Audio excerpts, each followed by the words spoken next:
Hi guys, welcome back to my channel. ಯಾರೆಲ್ಲ video ನೋಡ್ತಾ ಇದ್ದೀರಾ ದಯವಿಟ್ಟು ನನ್ನ ಚಾನಲ್ನ ಸಬ್ಸ್ಕ್ರೈಬ್ ಮಾಡಿ. ನಾನು ಸರ್ಪ್ರೈಸ್ ಟ್ರಿಪ್ನ ಪ್ಲ್ಯಾನ್ ಮಾಡಿದ್ವಿ ನಿನ್ನೆ.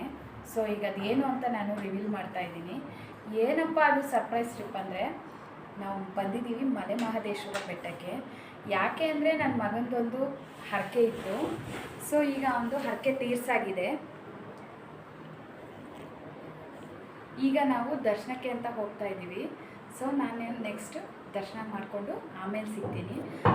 ಜೊತೆಗೆ ನೀವೆಲ್ಲ ಕಾಯ್ತಾ ಇರೋಂಗೆ ನಮ್ಮನೇಲಿ ಒಬ್ಬ ಸುಂದರಾಂಗನ ತೋರಿಸ್ಲೇಬೇಕು. ನಾನು ತೋರಿಸ್ತೀನಿ ಕೂಡ, ವೆಯ್ಟ್ ಮಾಡ್ತಾಯಿರಿ ಗೈಸ್.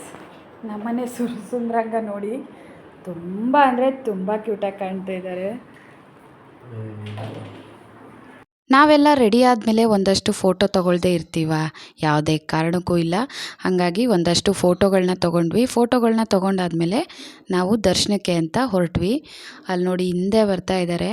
ಒಂದು ವಿಚಾರ ಏನು ಗೊತ್ತಾ, ನಂಗೆ ಖುಷಿಯಾಗುವಂಥದ್ದು, ಹೊರಗಡೆ ಹೋದರೆ ನಮ್ಮ ಗುಂಡ ನನ್ನ ಜೊತೆ ಇರೋದೇ ಇಲ್ಲ, ಅಪ್ಪನ ಜೊತೆನೇ ಇರ್ತಾನೆ. ಅದೊಂದು ಖುಷಿ ನನಗೆ. ಸೊ ನೆಕ್ಸ್ಟು ದರ್ಶನ ಮಾಡ್ಕೊಂಡ್ವಿ. 2 ಕಣ್ಣು ಸಾಲ್ತಾ ಇರಲಿಲ್ಲ ದೇವ್ರನ್ನ ನೋಡೋಕ್ಕೆ. ತುಂಬ ಚೆನ್ನಾಗಿ ಅಲಂಕಾರ ಮಾಡಿದರು. ಅದಾದಮೇಲೆ ದೇವ್ರ ದರ್ಶನ ಮಾಡಿಕೊಂಡು ಹೊರಗಡೆ ಬಂದ್ವಿ. ಹೊರಗಡೆ ಬಂದು ಅಲ್ಲೊಂದಷ್ಟು ಫೋಟೋ ತೊಗೊಂಡ್ವಿ. ಒಂದಷ್ಟು ಫೋಟೋ ತೊಗೊಂಡಾದಮೇಲೆ ಆಚೆ ಈಚೆ ನೋಡಿಕೊಂಡು ನಾವು ಹೋಗಿದ್ದು ಅನ್ನದಾಸೋಹ ಕಡೆಗೆ. ಅಲ್ಲಿ ಫಸ್ಟಿಗೆ ತಟ್ಟೆ ಮತ್ತು ಲೋಟ ಕೊಟ್ಟರು. ಫಸ್ಟಿಗೆ ಪಾಯಸ ಹಾಕಿದರು, ಅದಾದಮೇಲೆ ಅನ್ನ ಸಾಂಬಾರು ಹಾಕಿದರು. ಅಲ್ಲಿಂದ ಆಚೆ ಬಂದಮೇಲೆ ವೈಟ್ ಕಲರ್ ಕಾಟನ್ ಕ್ಯಾಂಡಿನ ನೋಡಿದೆ. ನಾನಂತೂ ಫಸ್ಟ್ ಟೈಮ್ ನೋಡಿದ್ದು. ಅದಾದಮೇಲೆ ಸ್ವಲ್ಪ ಶಾಪಿಂಗ್ ಮಾಡೋಣ ಅಂತ ಹೇಳಿಬಿಟ್ಟು ಅಂಗಡಿ ಹತ್ರ ಹೋದ್ವಿ. ಅಲ್ಲಿ ನೋಡಿದರೆ ಈ ಹೂಗಳೆಲ್ಲ ನಿಜವಾದ ಹೂ ಥರ ಕಾಣ್ತಾ ಇತ್ತು. ಬಟ್ ಹತ್ರಕ್ಕೆ ಹೋಗಿ ನೋಡಿದ್ಮೇಲೆ ಗೊತ್ತಾಯಿತು ಅದು ಡೂಪ್ಲಿಕೇಟ್ ಅಂತ. ನಮ್ಮ ಗುಂಡ ಜಾಸ್ತಿ ಏನೂ ತೊಗೊಳ್ಳಿಲ್ಲ, ಒಂದೇ ಒಂದು ಕಾರ್ ತೊಗೊಂಡು ಆಚೆ ಬಂದ.